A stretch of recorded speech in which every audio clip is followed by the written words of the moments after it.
Ce programme est financé par les amis et partenaires du ministère de Joyce Meyer. Il y a tellement plus que Dieu veut faire pour vous et tellement plus qu'il veut que vous ayez si vous le demandez. Et je vous le dirai à l'avance, vous ne le méritez pas. Mais c'est là l'essentiel. Nous ne le méritons pas, mais nous obtenons ce que Jésus mérite.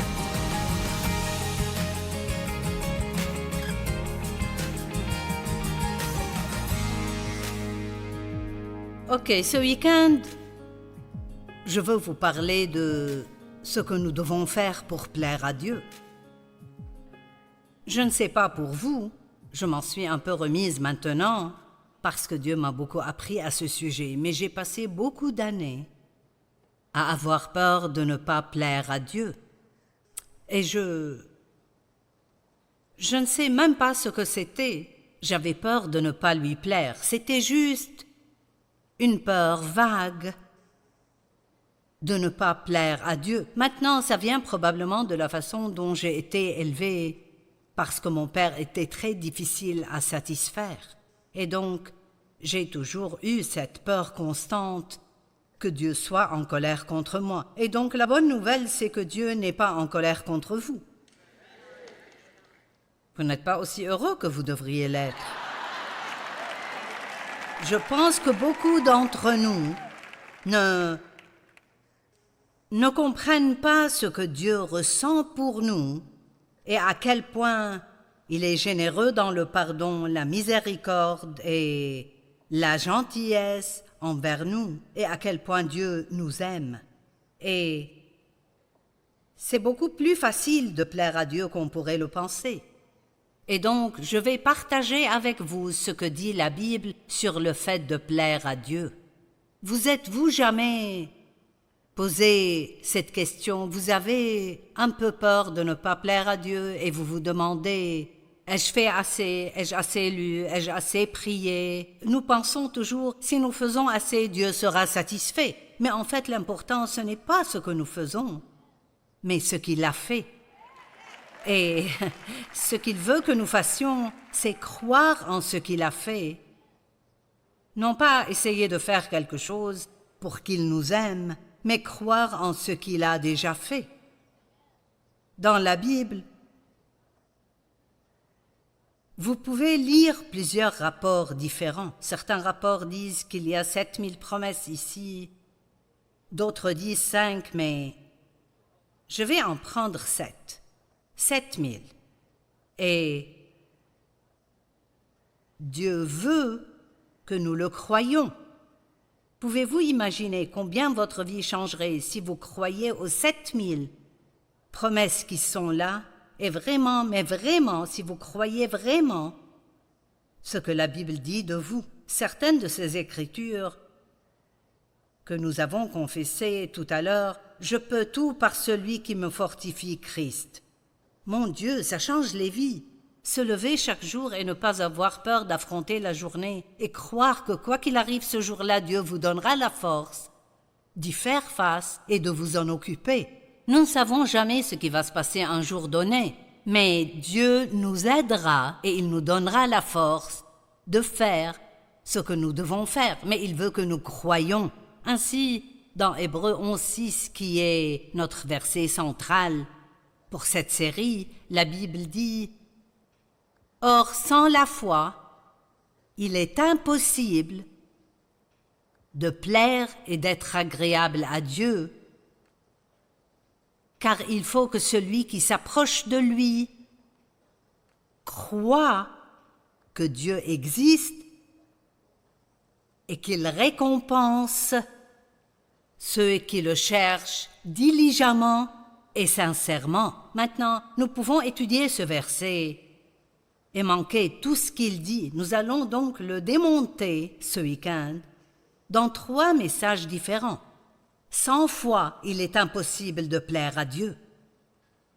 Il veut que nous le croyions et il veut que nous croyions qu'il existe, qu'il est, pas juste qu'il est ailleurs, quelque part, mais qu'il est avec nous tout le temps dans tout ce que nous faisons. toujours. Vous ne pouvez rien cacher à Dieu. Vous ne pouvez aller nulle part pour vous éloigner de lui, parce qu'il est le grand « Je suis ». Il n'est pas « je serai » ou « j'étais », mais « je suis ». Et Dieu veut être impliqué dans tout, dans notre vie.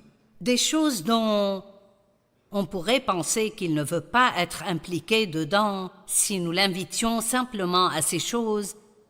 Nous obtiendrions de lui l'aide que nous manquons parce que nous ne le demandons pas. Dans Jacques 4,2, il dit « Vous ne possédez pas parce que vous ne demandez pas ».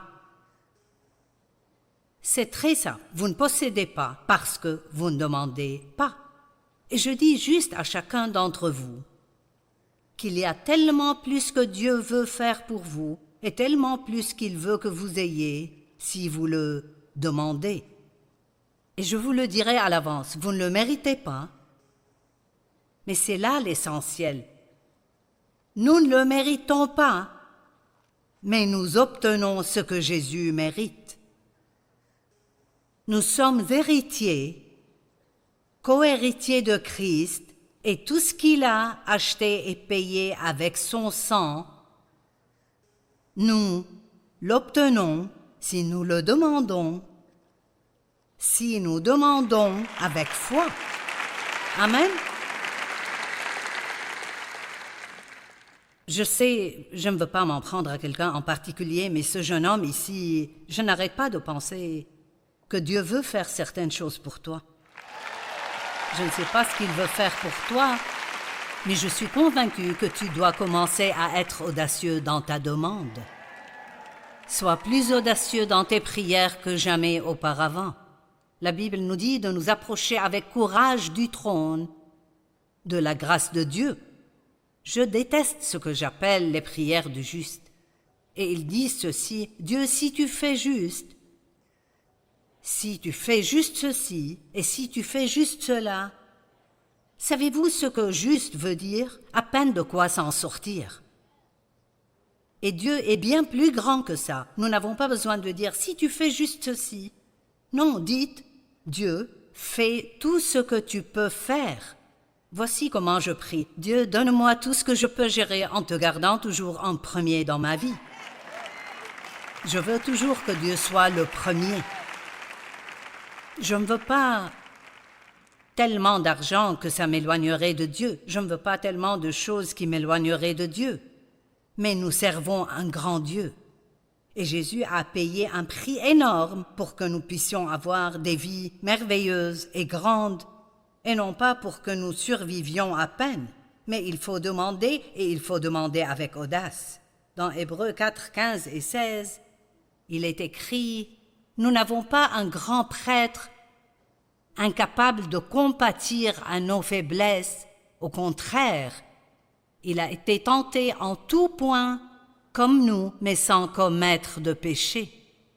Et donc, parce qu'il comprend, approchons-nous donc avec assurance du trône. Parce qu'il comprend nos faiblesses, approchons-nous donc avec assurance du trône de la grâce, afin d'obtenir compassion et de trouver grâce pour être secouru au moment opportun. Le meilleur moment pour prier, c'est quand vous avez mal agi. Amen. Et nous avons tendance à nous éloigner de Dieu, alors que c'est là que nous devons dire avec assurance, « Je sais que je ne mérite pas que tu fasses ça pour moi, mais ta parole me dit de prier avec assurance, et donc je vais le faire dans la foi. » Qui pense que sa vie pourrait peut-être beaucoup changer s'il commençait à faire plus de cela? Amen. Je sens que le diable devient fou de rage ce soir.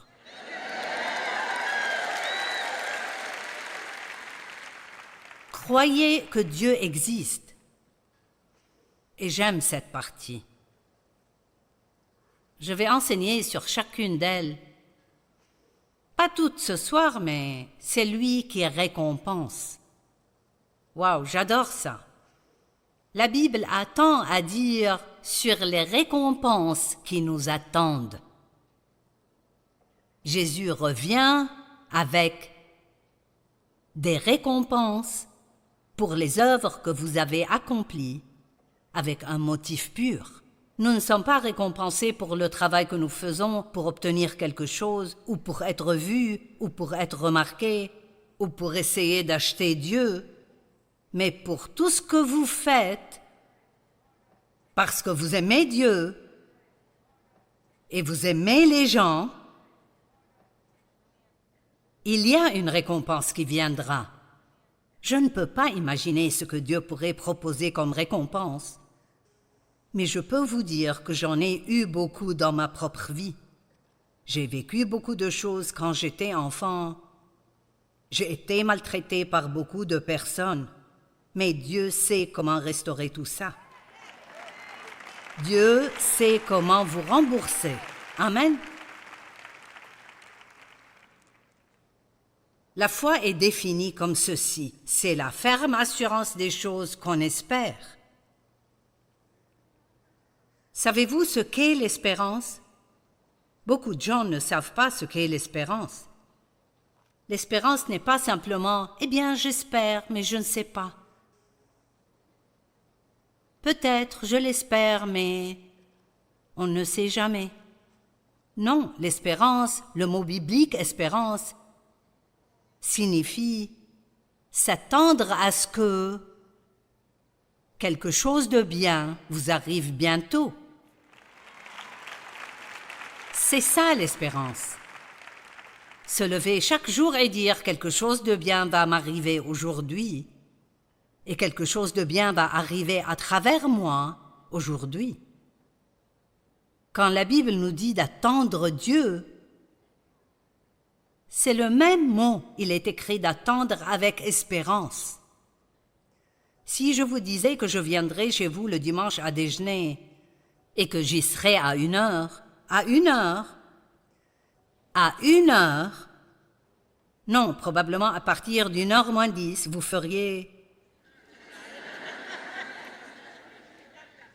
Parce que vous seriez plein d'espérance, enthousiasmé et impatient, que j'arrive. Eh bien, si nous pouvons ressentir cela pour quelqu'un qui vient dîner, que devrions-nous ressentir à l'égard d'un Dieu qui a dit qu'il répondrait à tous nos besoins, qu'il prendrait soin de nous et nous réconforterait?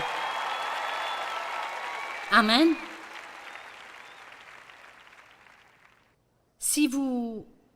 Lorsque vous arrivez au point où vous pouvez croire que Dieu est avec vous tout le temps et qu'il veut être impliqué dans tout ce que vous faites, cela change toute votre relation avec lui. Et en 1976,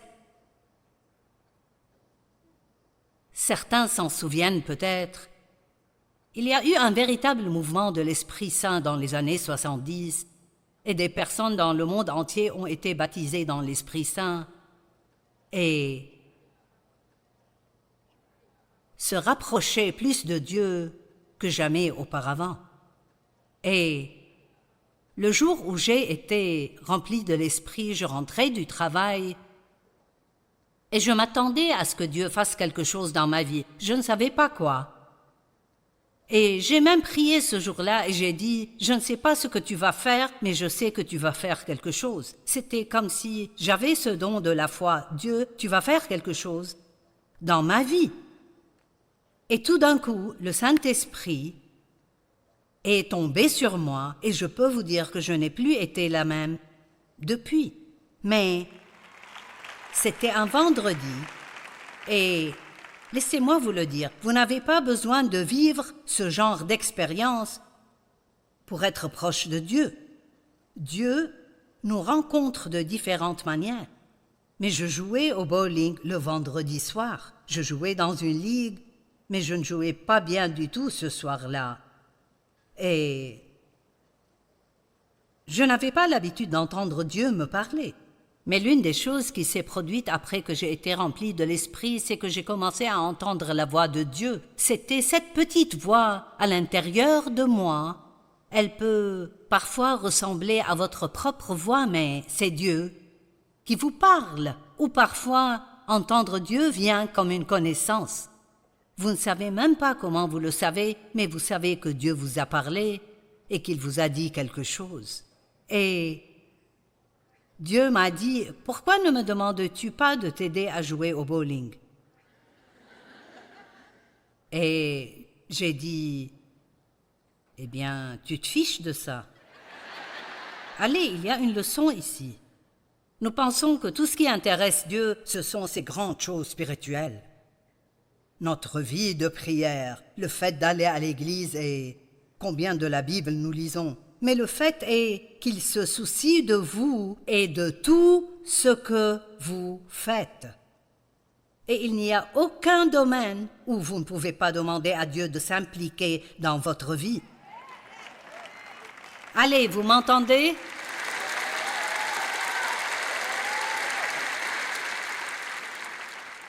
J'appelle ça vivre avec Dieu.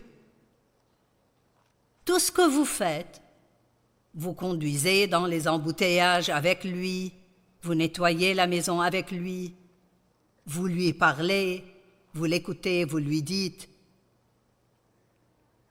Ce qui vous dérange et quand vous avez besoin d'être réconforté, juste parlez simplement à Dieu. Rapprochez-vous de lui autant que possible. Lisons à nouveau ce verset, Hébreux 11, 6, je l'aime. Or, sans la foi, il est impossible d'être agréable à Dieu. Car il faut que celui qui s'approche de lui croie que Dieu existe et qu'il récompense ceux qui... Il y a un grand mot qui vient ici. Le cherche sincèrement et diligemment. Diligemment. N'allez pas simplement à l'église le dimanche matin pour rester assis là pendant 45 minutes. Ce n'est pas diligent. La diligence travaille toute la journée le vendredi, puis vient à une conférence pour recevoir plus de la parole. Et probablement revenir le lendemain et puis peut-être même être assez stupide pour aller à l'église dimanche matin. Juste parce que vous êtes accro à la parole. Vous adorez la parole. Savez-vous que votre vie peut changer si vous restez dans cette atmosphère? Si je ne dis rien qui signifie quoi que ce soit pour vous, vous êtes dans une pièce pleine de l'onction de Dieu. Pensez-y. Chaque croyant a une onction. Et nous ne parlons pas assez de l'onction de Dieu. J'ai beaucoup entendu parler de l'onction de Dieu dans les années 70 et beaucoup de gens ne savent même pas ce que c'est. L'onction de Dieu est si précieuse, c'est sa présence et sa puissance dans notre vie. Et quand Dieu vous oint pour faire quelque chose, ça rend les choses si faciles, vraiment très faciles. Et chaque personne qui est croyante a une onction en elle. Ainsi, vous êtes assis ici avec des centaines de personnes ointes. Allez! Ce n'est pas comme tous ces gens grincheux avec qui vous travaillez, ou les gens enragés au volant qui ne vous laissent pas faire une seule erreur. Vous êtes assis dans une pièce remplie de gens pleins de l'amour de Dieu, pleins de sa puissance, pleins de son onction. Et je vais vous le dire, vous pouvez être si bénis dans cette atmosphère. La Bible dit que l'onction de Dieu brise le joug de l'esclavage. Amen. Et c'est pour cela que j'ai prié pour cette conférence, pour que l'onction soit si forte que les jougs soient brisés chez tout le monde. Toutes sortes de jougs, toutes sortes de dépendances brisées, de chaînes brisées de sur vous. Nous ne sommes pas des prisonniers. Jésus est venu ouvrir les portes de la prison et libérer les captifs. Mais certains d'entre nous sont en prison depuis si longtemps qu'ils ne savent pas comment en sortir. Amen. La foi, c'est la ferme assurance des choses qu'on espère la démonstration de celles qu'on ne voit pas. Donc, la foi est pour les choses que vous ne voyez pas. Mais vous croyez qu'elles existent dans le domaine spirituel et que si vous continuez à croire et à attendre Dieu, elles viendront jusqu'à vous et se manifesteront dans votre vie juste au bon moment. Amen. Ce que j'ai appris à dire, et je pense que c'est une bonne chose, c'est que nous recevons les promesses de Dieu par la foi et la patience. La foi et la patience. Et je peux juste vous dire que lorsque vous demandez à Dieu de faire quelque chose pour vous, et vous attendez avec foi, vous croyez que vous l'avez reçu. Marc 11 dit que vous l'obtiendrez, mais pas quand vous l'obtiendrez. Et c'est là le plus difficile. Il y a un début et une fin, mais il y a un milieu. Et il me semble que nous passons beaucoup de temps au milieu. Mais le milieu ne doit pas nécessairement être difficile si vous restez dans la foi tout le temps ou vous attendez. Et l'une des choses que je dis quand j'attends que Dieu fasse quelque chose, et je commence à être un peu découragée, c'est Dieu travaille. Et la Bible dit que tant que nous croyons que Dieu agit. Donc, vous avez un enfant qui a des problèmes et vous priez, Dieu travaille. Vous avez un mari ou une femme qui ne croit pas et vous priez, Dieu travaille. Allez, vous avez de gros problèmes dans votre vie pour lesquels vous avez besoin de beaucoup d'aide et vous priez pour que Dieu vous aide, Dieu travaille. Allez, nous devrions être ravis que Dieu travaille pour nous. Amen. Donc, ce n'est pas parce que vous ne pouvez pas la voir que ce n'est rien. C'est à cela que sert la foi. La foi est pour les choses que vous ne pouvez pas voir. Ce sont les choses que nous espérons, que nous attendons, que nous croyons. Nous ne les avons pas encore, elles ne se manifestent pas dans notre vie, mais elles arrivent parce que nous les avons demandées et c'est la promesse de Dieu. Colossiens 1,4 dans la Bible amplifiée nous donne une définition un peu différente de la foi.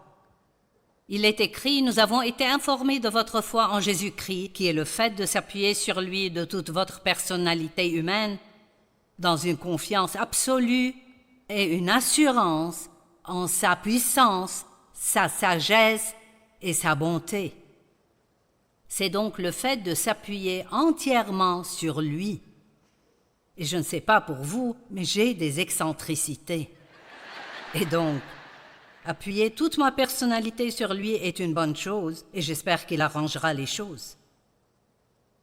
J'ai dit aujourd'hui, je me demande si je serai un jour complètement patiente avant que Jésus ne revienne me prendre. Dave essayait de coiffer l'arrière de mes cheveux.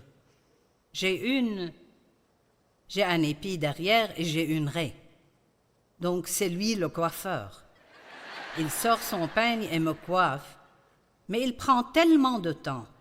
Chaque cheveu doit être parfaitement en place. Et il n'arrête pas de dire « ne bouge pas ». Et je dis « Dave, je ne peux pas attendre aussi longtemps ». Je ne sais pas bien attendre. J'attends Dieu mieux que les gens. Donc j'aurai besoin de cette aide dans ma personnalité humaine.